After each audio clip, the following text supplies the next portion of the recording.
What's up everybody, AnimeX here, and in this video, I'll be continuing the surprisingly well-received What If Hashirama Kept the Biju series. Now, as usual, there will be a like goal to this video, and if you guys want another part, make sure to get 3,000 likes, and you guys will get another part to this series. Just like I've been doing so far. Anyways, as usual, I'll be recapping the last part of the What If, then jumping into the story. So, without further ado, let's get started.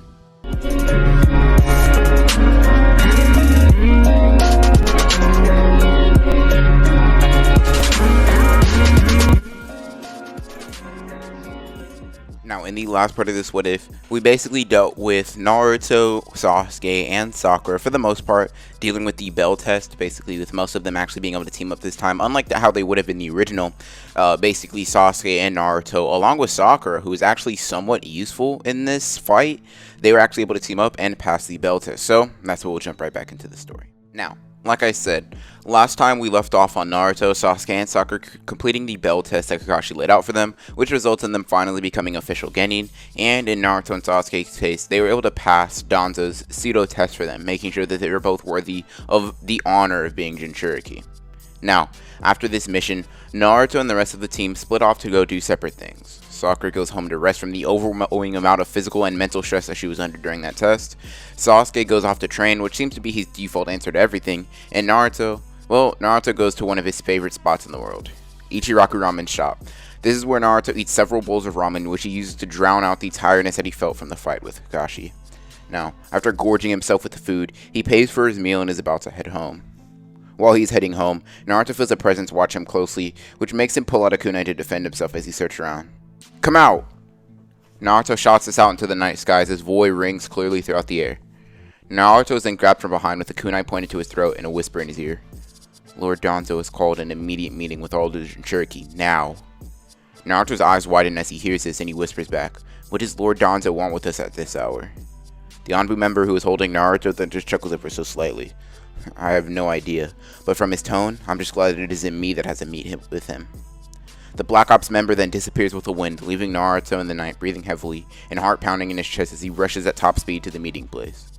When he finally gets there, he sees that he is the last one to arrive, which makes Danzo turn to him and basically send a glare that sends chills up Naruto's spine. Ninetales, why are you late? Naruto flinches when he's called upon by Danzo. His voice wavers as he struggles to come up with a good reason. I have no excuse, sir. Naruto then bows his head as sweat drips down from his forehead onto the ground.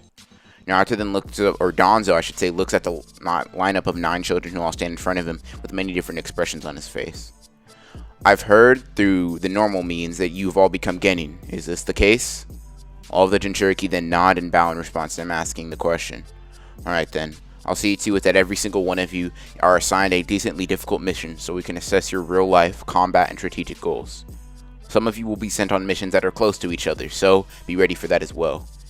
Hinata then clears her throat and musters the courage to speak. Lord Danzo, sir, are you sure that the Lord Third will allow... I don't give a damn what Hiruzen says. This angry response makes Hinata flinch back in fear and Danzo calms himself down. Hiruzen will have no say in this matter since the council has already agreed that this is the best way to test your abilities. Do you have any problems with this, Lady Hinata? Hinata hesitantly shakes her head as her knees knock, clearly showing a great amount of fear for Danzo. Sasuke then steps forward, speaking clearly and firmly to Danzo, seemingly the only one with no fear with him in his heart. Danzo, when are we going to be assigned to these difficult missions?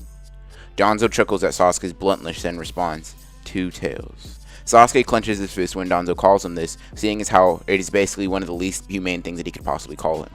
Sasuke grits his teeth and cuts Danzo off. I have a name, Danzo. I expect you to address me by it. Danzo's nonchalant expression quickly then transforms to malice when Sasuke says this. 2 tails, you are not to speak out against me in that fashion ever again. You know what happened to those who do, don't you? Danzo then waves his hand, and Yamato appears from the shadows and uses his wood style on Sasuke, slamming him to the ground and restraining him on the floor, causing him a lot of pain by agitating the Jinchuriki seal in his stomach. Sasuke screams out in a pained and intense scream that forces Sasuke's body to writhe in agony. Each and every Jinchuriki there understands what it's like to be in that position, because each and every one of them has been tortured like this in one way or another, although Sasuke seems to face this form of punishment much more often due to his arrogance and pride within himself. Naruto's anger builds up within his chest as he takes one step out of the line. He's about to yell to stop, but the words get stuck in his throat, not allowing him to actually speak. Sasuke then passes out from the pain and collapses to the ground in agony as Danzo looks at everyone else. We then quickly shift to everyone's inner thoughts of the situation. Shikamaru, who is right next to Sasuke, is thinking rationally and analytically, knowing that Sasuke shouldn't speak out like that, yet even the laziest and least motivated shinobi in that lineup can't help but feel admiration for Sasuke, who has the self-pride in himself to not let Danzo walk all over him. Choji, who is on the other side of Sasuke, merely feels inadequate when next to the prodigious Sasuke Uchiha and tries not to be noticed by Danzo. Rock Lee is clenching his teeth and fists as hard as he possibly can, trying not to attack Danzo in that single moment, even though he knows nothing will change.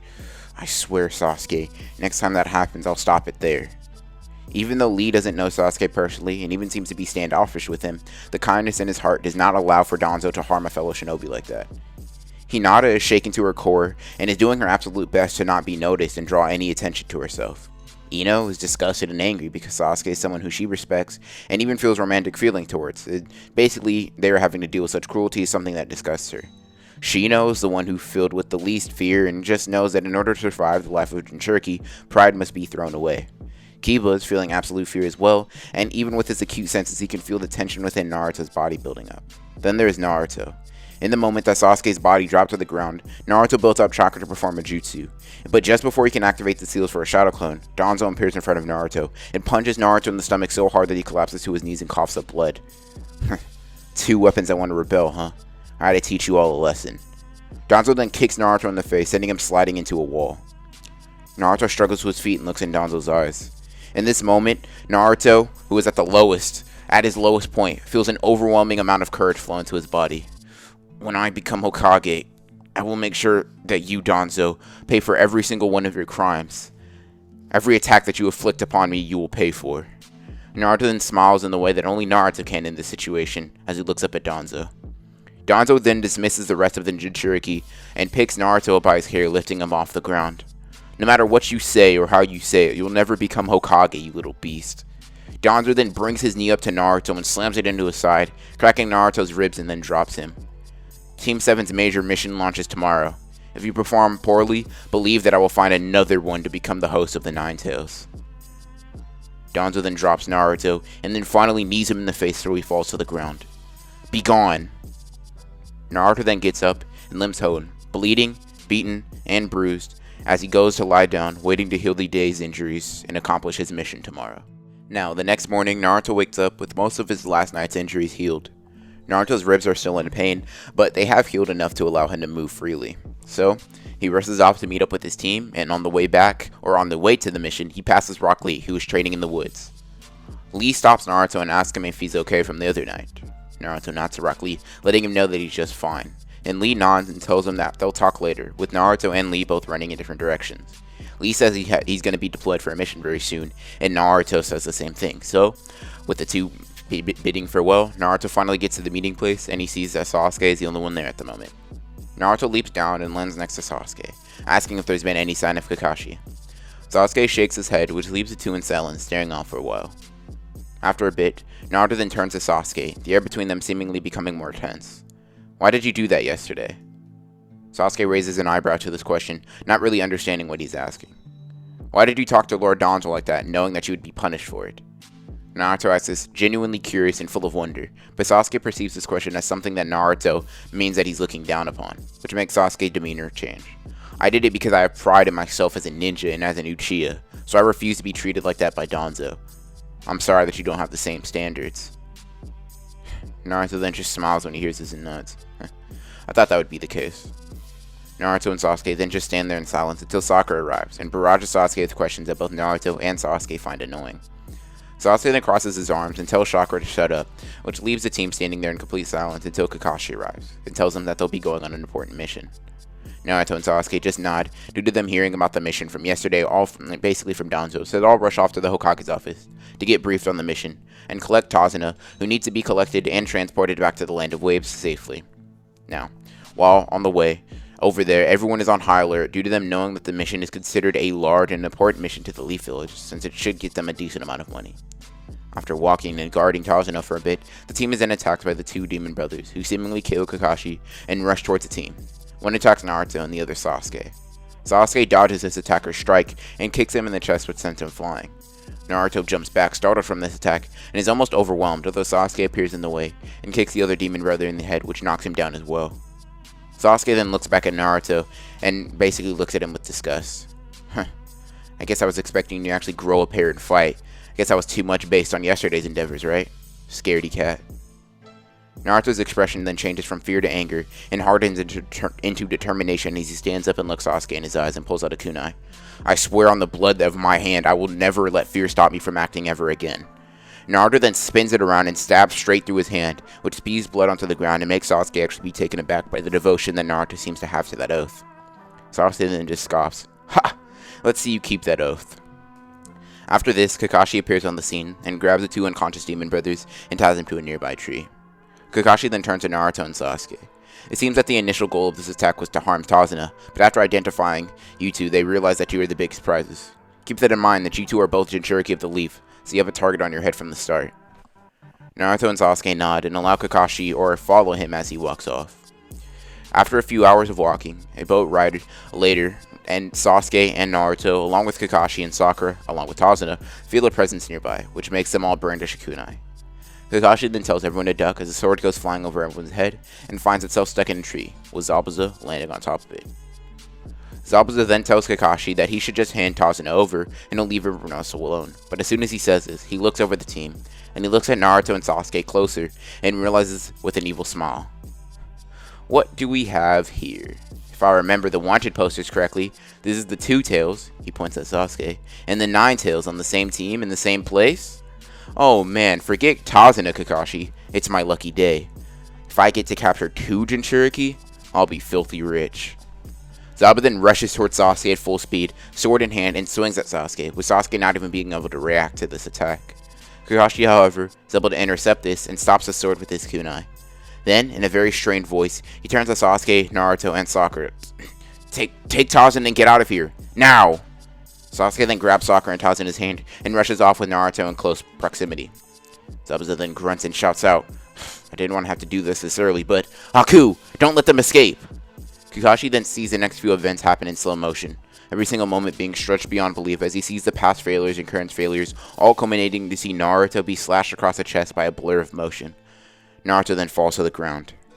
Kakashi then looks back at Zabuza, knowing that he can't dwell on what he saw for too long. We then shift perspective to Naruto, who's just been slashed. Naruto then falls to the ground after this happens, and grabs his chest, instinctively waiting for the pain of the injury to set in, yet it never does. Naruto then unzips his jacket, and remembers that he has these weighted clothes on. Wow, Lee comes in for the save, huh? I'll have to remember to thank him when I get back. Naruto then gets up, and takes off the weights as Haku stands between Naruto and Sasuke. Senbon in both hands, Haku turns to Naruto. I'm sorry, but I have to dispatch both of you Jinchuriki. Haku then rushes towards Naruto and slashes at him. Naruto is able to duck underneath this blow. I can dodge his movements with the weights off now. Naruto then throws a punch at Haku and is able to dodge and counter with a slash to his arm. Naruto and Haku then go back and forth, with Naruto dodging most of the attacks that Haku throws at him, although he can't seem to get in one single attack. Sasuke then appears from behind, pitting one of Haku's arms behind him, which lets Naruto get in a free hit that sends Haku flying. Since these two work together, it may be a problem, so I'll have to ensnare one of them. Haku then looks at Sakura and leaps at her full speed with Senbon in hand. Shit! This word bounces around with both Sasuke and Naruto's mind as they see Haku leap at Sakura. They both know that they have to protect Sakura, and instead of attacking Haku, they jump in front of Sakura to save her. But Kakashi's words reverb in their mind. In the ninja world, those who break the rules are scum. As they leap towards Sakura, they both think, but those who abandon their friends are even worse than that. Naruto and Sasuke then appear in front of Sakura, and they are both hit by a barrage of Senbon that slash their flesh to ribbons. Now, after Haku passes them, the two stand motionless, bleeding and barely clinging to consciousness. During this moment, Kakashi gets caught in a water prison jutsu, leaving him on the brink of death. And in this moment of desperation, devoid of all hope, Naruto hears something faint at first, but then he recognizes the voice. Leave Hurricane! Lee then comes in flying and hits Haku with a spinning kick that sends him flying into a tree. Simultaneously, My Guy comes in with a powerful dynamic entry that sends Zabuza flying across the water. Lee then goes to Naruto and lays him on his side. You did good, Naruto. Now, let your friend protect you. Lee then looks at Haku as they both stare down each other, and Lee charges. And that, everybody, is where I'm going to end part 3 to the What If Hashirama Kept the Biju series. If you did enjoy the video, make sure to hit the like button, because if you guys want a part 4 to this, just in general, or just want me to continue the series, the like goal for this is 3,000 likes. As usual, I'll leave links to my social media down below in case you guys want to interact with me on a personal level. So I'll leave my Discord. Hopefully this time I'll actually remember to leave my Instagram, Twitter, and all that good stuff down below. Now, just a quick announcement for all of you guys that don't know, or that didn't see the community tab. I will be releasing another video, basically maybe an hour, maybe if editing takes a little longer than expected, an hour and a half after this drops. If that's too late for you to watch, that's fine. Just know that another video will be dropping today. It'll be the Anbu What If, so keep that in mind. Anyways, I hope you guys enjoyed the video, and if you did, consider subscribing and hitting the bell so you don't miss out on more Naruto content. Anyways, like I said, I hope you enjoyed the video, and as always guys, this is AnimeX, signing up.